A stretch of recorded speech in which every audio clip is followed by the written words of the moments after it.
Hey everyone, very happy to be here today and do this presentation. Thanks Maxon for the invitation. And yeah, let's jump directly into the presentation and start. So my name is Yam. I've been working as a 3D artist for the past decade. I'm also a Maxon-certified instructor for Cinema 4D. I've been teaching Cinema 4D in a bunch of places around the past years. But the main thing is managing Yambo Studio and creating the work we do. The studio is existing for around 5 years, and we've been working completely using a globally distributed workflow, meaning that all the artists that working with us are simply spread across the globe in different places. We've been working like that much before this current global pandemic started. So we have plenty of experience working like that. And today I would love to share with you this experience of working with many amazing artists and creating some interesting projects for very big brands. I will mainly break down some highlights and interesting scenes from the recent years. Hopefully some of the most interesting stuff and scenes that we did. I'll try to touch a wide variety of techniques inside Cinema 4D. So hopefully it will be as educational and interesting as possible. And eventually, after breaking down a bunch of scenes, I will also share some tips regarding an effective global collaboration. So in order to do a proper introduction, I think the best way will be to show you our show wheel. So let's see it and start right after.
So all of the work that you just saw created from our studio in Tel Aviv, managed by me and a small team that we got here. But all the artists that working on those different scenes are spread all over the globe. So those blue dots that you can see are really reflecting the location of the people that we've been working with. We are expanding our network all the time, but this is basically the way we're creating the work we're creating. I will jump directly into the first scene that I would like to break down today. This is a scene that was done with Rory McLean and Marius Becker around 2 years ago.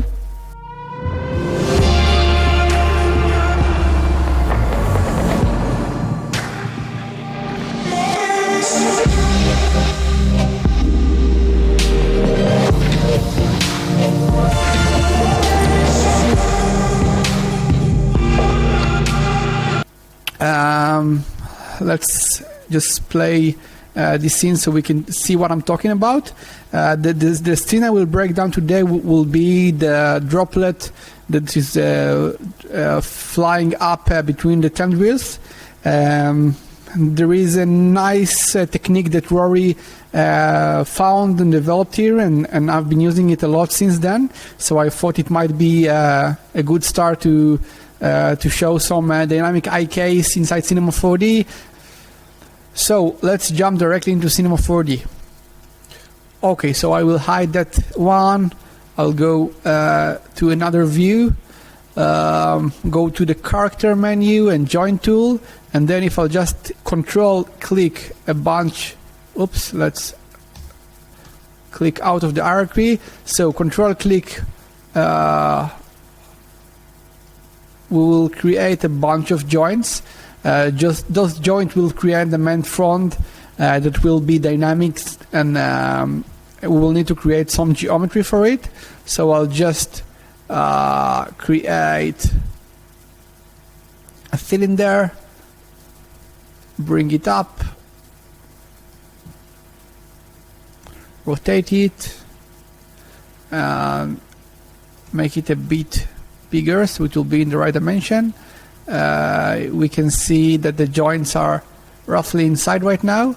The next thing I will do is just close it with some caps and fillet and put it under a connect object, so all the polygons will be connected. Hitting C so it will be editable. Oh, sorry, one step back. I'll just need to add a bunch of segments. So let's add a bunch. That will do. Now I can hit C to make it editable. And the next thing I will do is just first middle click in the root of the joints, then click in the connect object. If I'll search for bind, automatically a skin will be created. And if I'll just move the joint now, there is a simple rig here for this this front. What I will do next is to put an IK tag on the top joint. I will put the end joint over here. I will go into dynamic, turn on dynamic, change the bunch of parameters. Let's say something like that. Add collisions. Radius, let's say 25, 10 and 30. And forces, I'll just bring it much, tone it down drastically. And now if I'll just hit play, it will freak out for a moment, but eventually you'll see that we got like a dynamic front here that is moving in a nice way. And this is basically, if I'll just hide it or just simply delete it and turn on this single front, this would be exactly the same setup. So let me filter, hide the joints. Where are them? And then if I'll just play it, you'll see that this front has a nice dynamic movement. Now, if I'll go to the IK tag, there is a place for a collider here. And if I'll turn on this layer, you'll see that I got a droplet here that is built in a very basic setup. So it's basically just a sphere. There is a taper deformer to create the main structure of the sphere, and there is a displacer to create a kind of organic form. And there is a cloner with a very like tiny spheres inside that are basically creating the look of the little bubbles inside. So that will be the entire droplet. And now you'll see that if I'll just, let's move to a different shading, maybe quick shading, and then you'll see if I'll just hit play, this droplet is nicely colliding with the front. And this is basically the main setup of the droplet moving between the different fronts. But besides that, I think that the more interesting part of the setup would be the little hairy things on top of the front. So the way it's set up is pretty simple. Using a hair object to generate hairs on the geometry. So if I'll go, you'll see that there is a polygon selection. Let's see what this polygon selection is all about. So it's mainly just picking up a bunch of polygons from this side and this side, and a simple hair setup is just generating 100 roots on top of them, and using a brush, and so let me show you that. Let's go to the simulate section menu. There is some lag here, I don't know what is it, but let's go to the hair tools. Oh, come on. And basically using a brush and a cut, we kind of created the main structure for those hairs. The cool thing here that I realize not many people are familiar with is that you can simply generate an object on top of those hairs. So if I'll go into this instance and I'll simply grab the hair source, you'll see that I can now generate geometry on top of the hair. So basically this hair source, if I'll turn it on, could be whatever. You know, I can just to show you an example, I could pick this part and make it wider, and there will be an element inside, and I can pick it and extrude it again, and you can create which shape you would like to create for the hairs on your front. And if I'll just now play it, you'll see that everything acting in a nice dynamic way, because those are hair and they could be set up in a dynamic way. Yep. And if now I'll just go to the main scene, you'll see that it's basically the same setup, the same droplet animation from the scene you saw, but simply there is just a bunch of fronts duplicated with the exact same setup. And if I'll play it now and even go to the camera, you'll see that we are getting the exact same animation that you just saw on the presentation on our Oppo spot. Yeah, and that's it. It's a pretty simple setup, but it's working quite well and pretty fast to handle. And yeah, pretty handy. Let's move to the next one. The next thing I would like to cover is this interior we did for a Vivo spot last year. And this interior was designed by Juan Garcia Pons from Barcelona and Marius Becker from Germany. And the lighting work was done also by Nemanja Ivanovic from Serbia. Let's jump into the scene, and I will show you what I want to show here. So the lighting setup is really simple actually. So let me turn off those three lights and also the environment. We will get just a completely dark scene. The first thing is basically the outside, which is just a simple octane gradient. You see there is a gradient. This part is reflecting the transformation between the horizon and the sky. And there is a rainbow, which is just a simple geometry with some very subtle lighting effect to create the rainbow. I won't look into it much deeply because it's not the main thing I wanted to show you. And the main thing I wanted to show you is those color spots. So those are basically just light sources that are spread inside the environment. And if I'll turn them on, this is one of them, you'll see the magic. So this is creating all those different lighting effect, colorful spots. If I'll turn on the other one, it will create those as well. And if I'll move to a side view, you'll see that it's all like very, very simple. There is this interior, which is not even close till the end. And there is the exterior, and there is the octane light, which is creating the main daylight of the scene. And right now, this is like the way the scene was finally rendered. But I think the most like interesting stuff would be to look on those simple lights and how they build. So let me close the environment lights and the daylight and stay only with those cool color spots.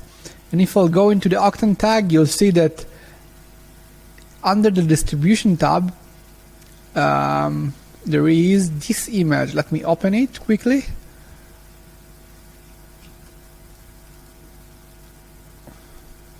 So just this thing, when it's loaded under the distribution channel of the light source, it's really creating a different variety distribution of light. So let me move this light slightly, and you'll see that this is changing the position of the lighting of the floor and on the different section of the room. Let's say I'd like to move it over here, so it will create this nice rainbow over here, and also side in the top left over here. And if I'll turn on again all the other lights outside, you'll see that combined with the daylight, it's creating a very unique style for the lighting and a bigger complexity, even though that those are just very simple light planes that are just generating all those color spots on the floor. And this is basically it. I wanted to show it because it's a kind of like different approach to create those stuff. I'm not sure like how everyone are doing their things, but this was a nice thing the Manja introduced in this project, and since then we've been actually using it a lot, since it's creating a lot of like interesting lighting effects inside the scenes. Yeah, that's it. Let's jump back into the presentation and move into the next one.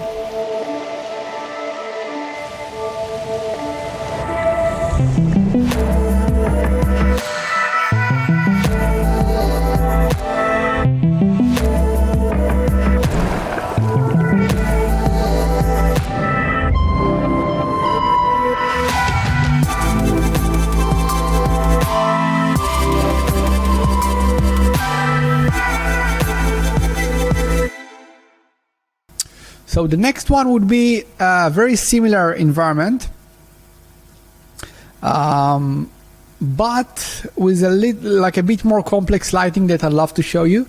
Those would be the two scenes that will be related to lighting and shading. Actually, only lighting, not shading. It's a production we did for MSI. At the beginning of this year, if I'm correct, yeah, I think at the beginning of the year, we're creating a bunch of environments for them. This is an environment that is reflecting 3D creators for their computer and display. This scene was designed by Thais Altes, myself, and Nemanja Ivanovic. Nemanja did all the lighting work, at least most of it, and I'd love to break down the lighting here because it's kind of similar, but we're using some different techniques here that I think would be handy to show, and maybe you can take something from it. So it will take one more moment to load this scene inside the Octane renderer. Yep, so this is the scene. So the first thing that I think would be the most interesting thing here would be those nice moving shadows that are basically creating with those planes. So if I'm looking at the sunlight, let's move it to the side.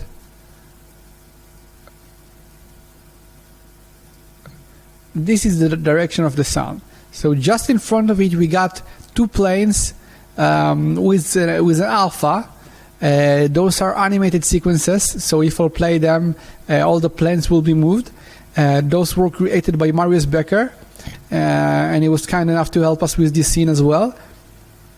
And basically, if I'll turn it off now, you'll see that all the nice lighting effect here on the sides is gone. So basically, when the light is moving between the trees, even though they are not like actual 3D moving trees and leaves, but just animated sequence of those moving leaves, it's creating a very nice lighting effect. I'll try to play it. It won't play in real time, of course, but as it goes, you'll see that this animated sequence is moving, and therefore also creating a nice variation for these moving leaves around you.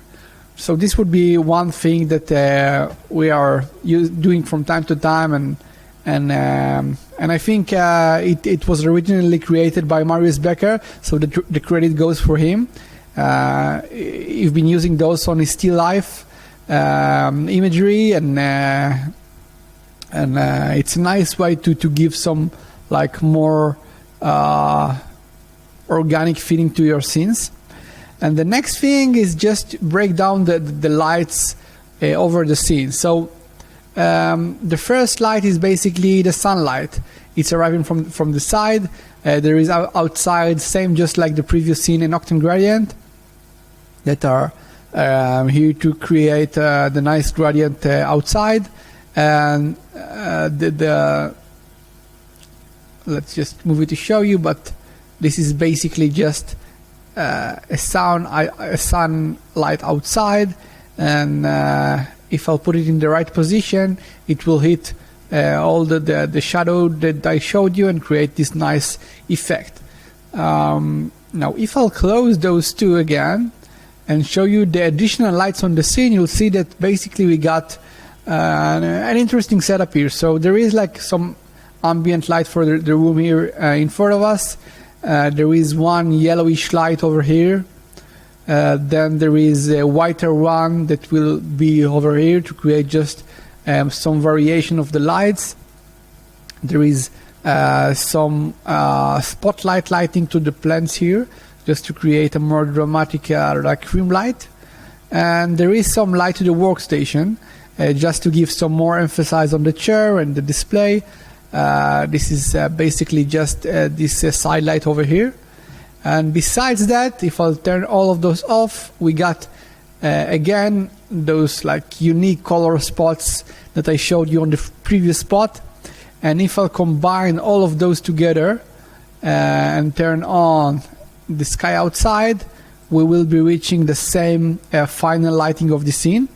And I think this technique is something quite handy to see, like how we combine all the different techniques, like from the moving shadow leaves and those like color spots, and all the different like white light here, yellow light here, some ambient light over here, and the workstation light, just to create like those rim lights. And I think eventually the final lighting of the scene is quite nice. And that should be it. The next thing I like to show you is those growing lights that we've been using a bunch of times in the past. The first time we've been using it was in the Xiaomi Redmi Note 5 spot that we did in 2017, which is this one. And the other one that you can see at the beginning is a new spot that we are about to release in the next month, which was done for a company called Next Silicon. I cannot share more info about it, but you can basically see what the effect is all about. So I want to show you how we created all those growing lights between the buildings.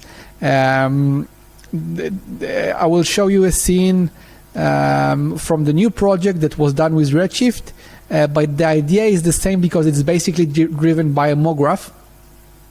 So what it's all about. So after we modeled all the building and set the composition of the scene and lighting and everything, we wanted to set up this growing light effect. So the first thing that should be done is to separate the geometry of the windows into a different geometry. So if I'll just pick let's say this one and just grab it, you'll see that we got the geometry of the windows separated into a different geometry with a new shader on it, all the other ones as well. Once we did it, the next thing that should be done is to set up a shader effector, which will basically change the color of the object from black to white. So it's basically this color on color mode set into field color. And if I'll go into the actual field, you'll see that there are two elements here. One is just a noise on the shader field, which basically creating some subtle variation, and the other one, which is like the main animation of like the growing light. So if I'll basically scroll from the start, you'll see that there is a spherical field that as it grow, it basically changing the color of those clones from one color to another, basically from black to white.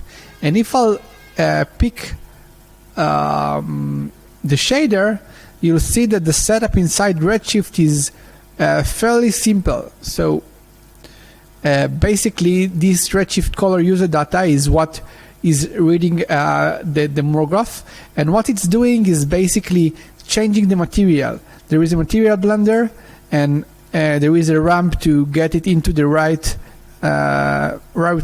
amount, so the windows will switch color in the right place and not with a big fade. So we're just cranking them up a little bit over here, and there is one material with emission, which is basically what you can see over here, and the other material is just a simple plain material to reflect the state before the windows are turning on. And as this spherical field is just growing, basically this Redshift user data is reading the changing between the black to white color, remapping it and just cranking it up a little bit, and basically just changing between those two materials, and that is what feeding those like final materials of the windows. That's it. It is pretty much the same on the other Redmi scene, just set up with Octane and not with Redshift renderer. But the idea is the same, and it's quite handy way to just turn on a lot of lights in buildings, or just use it in a bunch of other ways.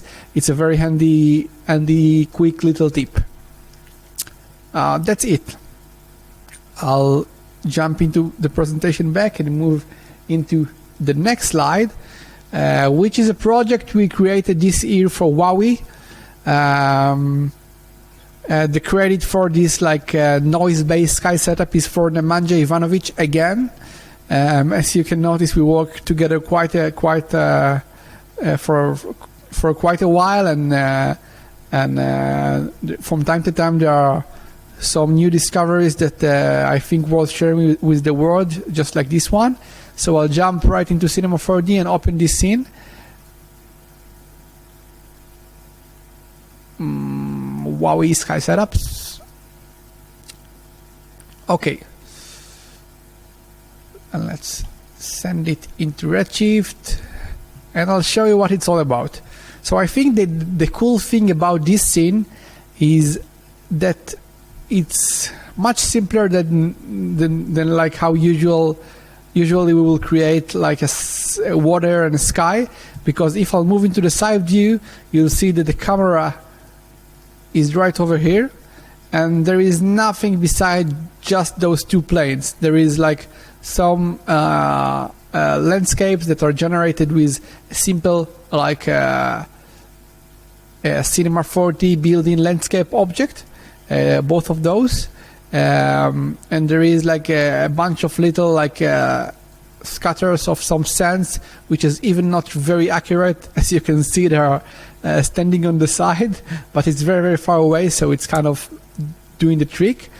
And the main thing I wanted to show you, it's like this shader, which is the sky shader.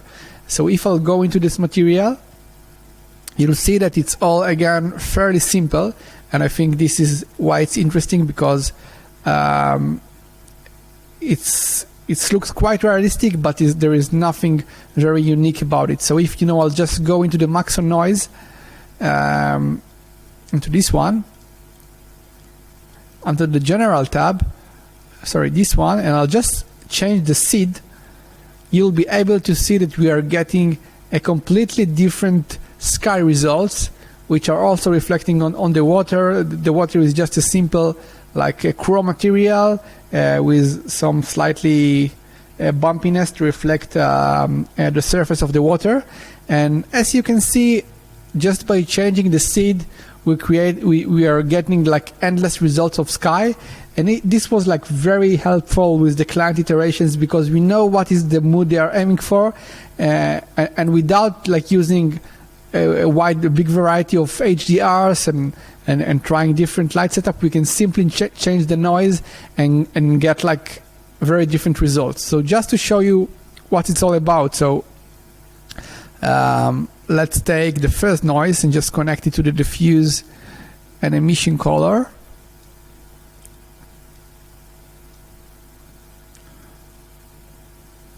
And basically already with a wavy turbulence noise, we're already getting kind of sky, but there is not enough like color data inside, so it's look like kind of plain. So if I change the seed here, you'll see again that the same idea, we're getting kind of different skies. But under this color ramp, we got like another gradient of colors, and while connecting this Maxon noise into another noise, so basically one color is this gradient and the other color is the other noise, and connecting it directly into the emission and diffuse color, we are getting also like this nice like yellowish color and blue in the sky. And this color correction is basically just helping with a little more like contrast. So you'll see that if I'll connect it again, we are getting like the final result that you saw in the presentation, which is, I think, a quite neat setup, because it's all like super dynamic. You can change the noise value on both of those, and you're really getting so much different result between the two. And if I'll just move the camera, you'll see that it's all about, just a plane, and there is, will take a moment to update, just this plane that is basically only generated with this built-in Cinema 4D noises and this reflecting floor, and nothing besides that. No environment, no complex lighting, and yeah, I think it's quite a cool tip. Jumping into the next scene, what I'd love to show you here is some VDB techniques that I'm actually using all the time in different projects. Sorry, I think I was initially discovering it with this project, which was a personal project created in 2016, around 4 years ago, and it was actually done in Houdini using some like VDB manipulations there, but since the VDB is introduced in Cinema 4D 2 versions ago, it became possible also with Cinema 4D without any additional software. So I thought that I will show you like the way this was replicated exactly in Cinema 4D, and actually it was. I'm using the same techniques for like different projects. For example, this is some artwork I did with Marius Becker again for Apple Music at the end of last year, and like all the structure of this ice cube was done in the same technique. Okay, so let's look at it from the start. So what we got here, basically we got a human pelvis bone scan. Let me turn it even off and show you like the original scan. It was downloaded from like 3dscans.com, which is like a database of lots of like free 3D scans that you can use for like different usages, and this was like the final render of this scene, which is basically some manipulations on this bone. So let's turn it off and let's start with a fresh volume builder.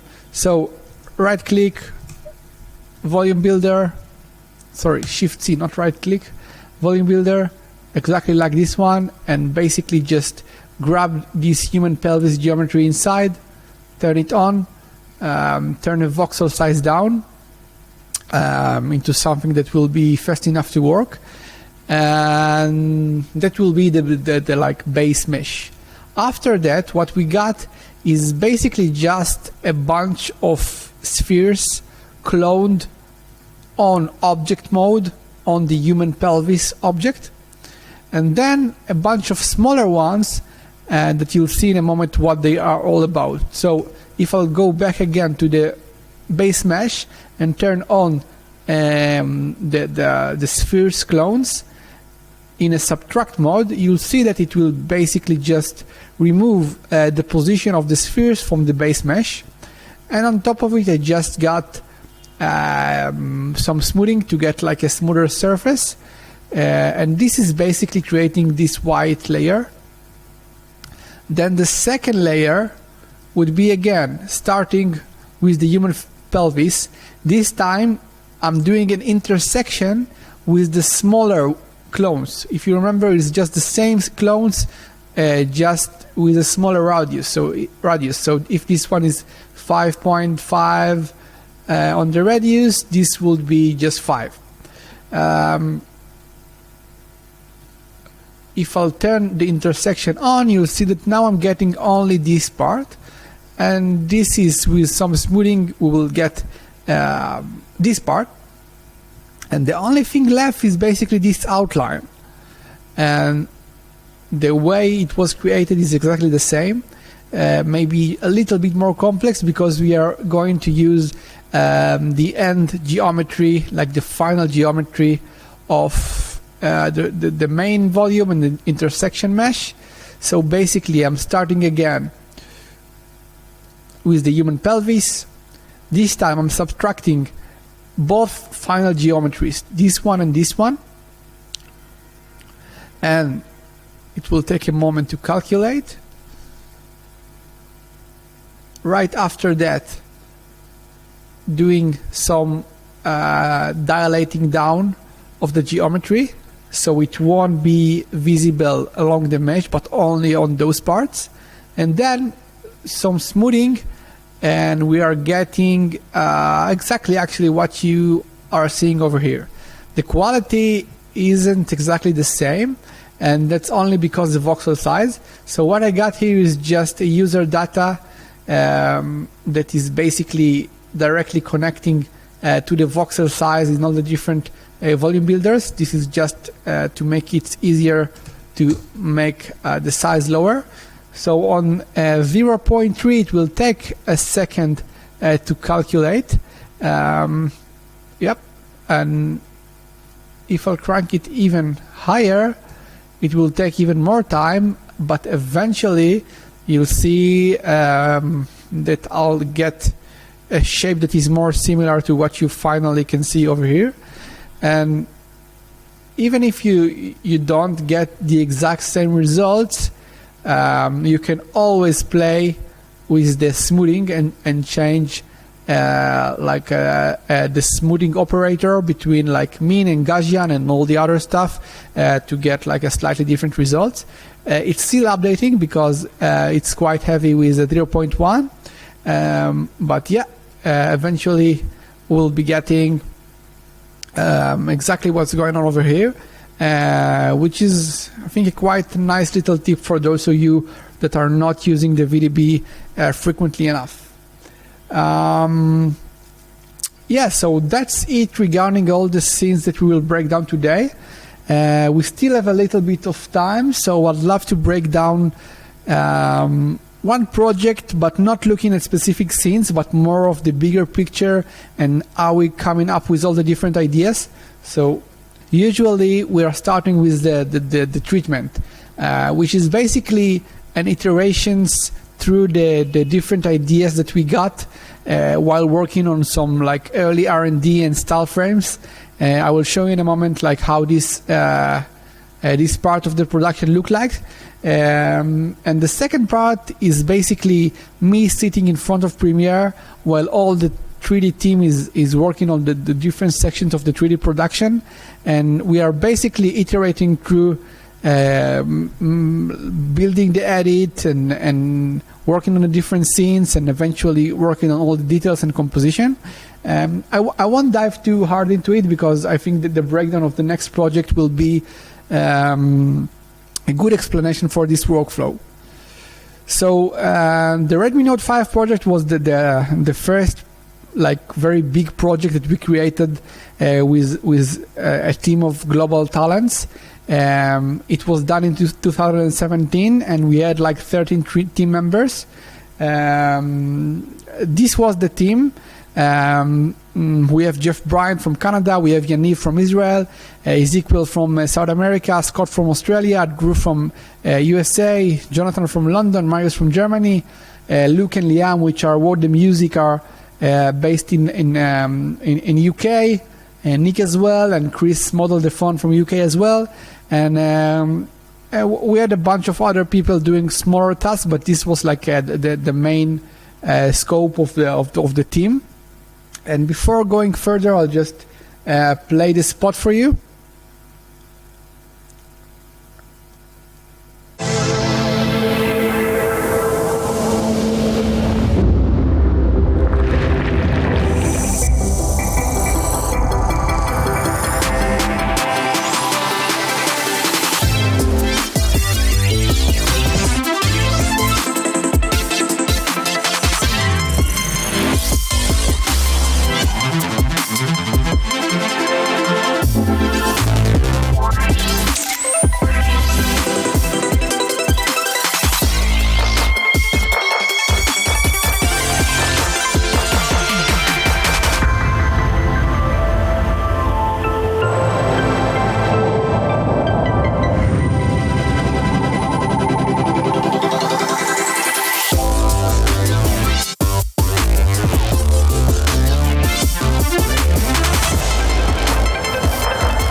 As I mentioned a few minutes ago, the first part was the treatment. The treatment was done by me and Tal Baltuch, which is a good friend and a great artist, and we've been directing a lot of stuff together. And as you can see, instead of showing the client the actual storyboard and what we plan to exactly create, we're trying all the time to provide the client an idea of the different ideas that we are about to create in the movie, and not showing what will happen in every moment. So for example, you can see that we've been talking about the idea of the phone is living inside a nuance in Palm's environment, and we had this idea of showing the selfie light of the phone with some sculpture that is taking a selfie, and we had this idea of showing the battery of the phone with all the buildings lighting up, just like I showed you earlier. And I think that by showing the client the ideas rather than a strict storyboard, it's helping us having more creative freedom while we're producing the film, because we don't really need to stick exactly to what we told the client will happen scene by scene, and we have a little bit more freedom with it. And this is something I really love while working with the team, because that way we can really develop the visual in a unique way, which allow ourselves a little bit more freedom that usually clients are used to, I think so. I'd love to show you, I'll turn the music down slightly and I'll talk slightly. But this is basically the previews that we show to the client after the treatment was approved. As you can see, we are touching all the different aspects from the treatments. So we're having the lights growing at the beginning, and the light is actually turning into the phone. And then all the buildings are turning on, and there are some parts that went down, like this processor part, and obviously lots of the shots are changed, but the idea was kind of there from day one. The music is different because this was the music that we use as a placeholder, but eventually we composed something original based on like this music that we showed and approved with the client. And as you can see, we're using like previous animations and like actual footage, and combine them all to communicate to the client in the best possible way. So once this previs was approved, we started to dive into 3D and just start to develop and improve the look and feel of the scene. So as you can see, those are like different sections from the R&D and exploration and developing of the scenes. We always trying to create a lot of stuff and compare all the time. I think that comparing different elements and shapes and textures and lights, always helping understand what is working the best way, and sticking with it in the end. And those are some of the final stills from the movie. We used for all the architecture the shape of the phone. It was like a small little thing that was nice for us to have. And yeah, that's it.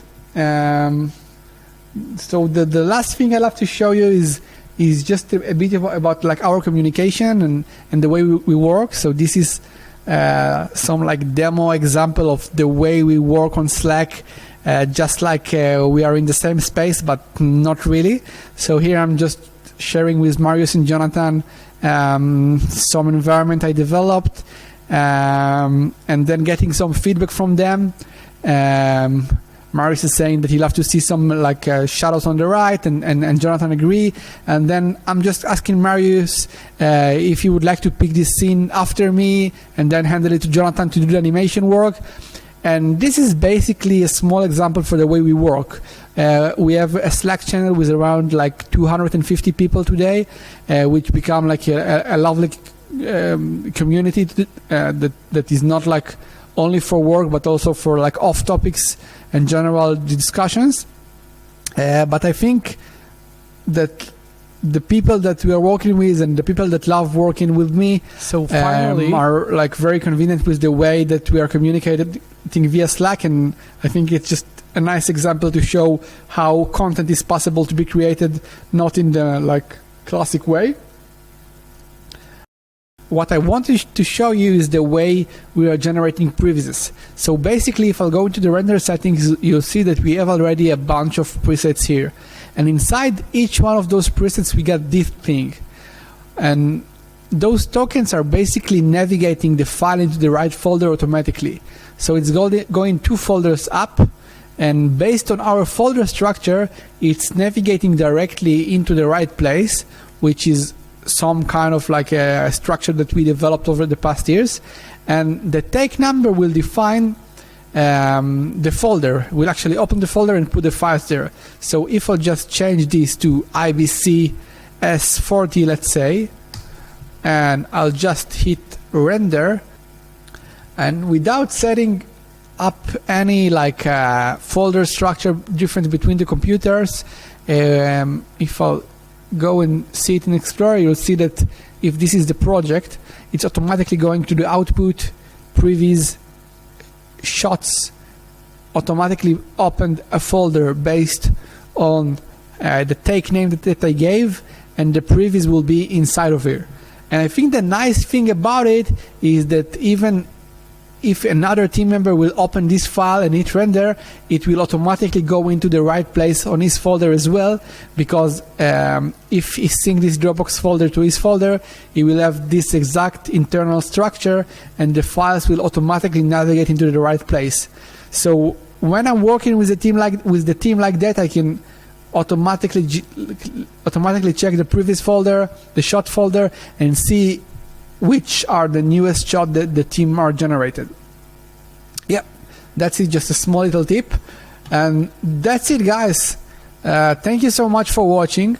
I hope you enjoyed like the stuff that I showed, and I hope it was educational and handy for you to learn some new stuff.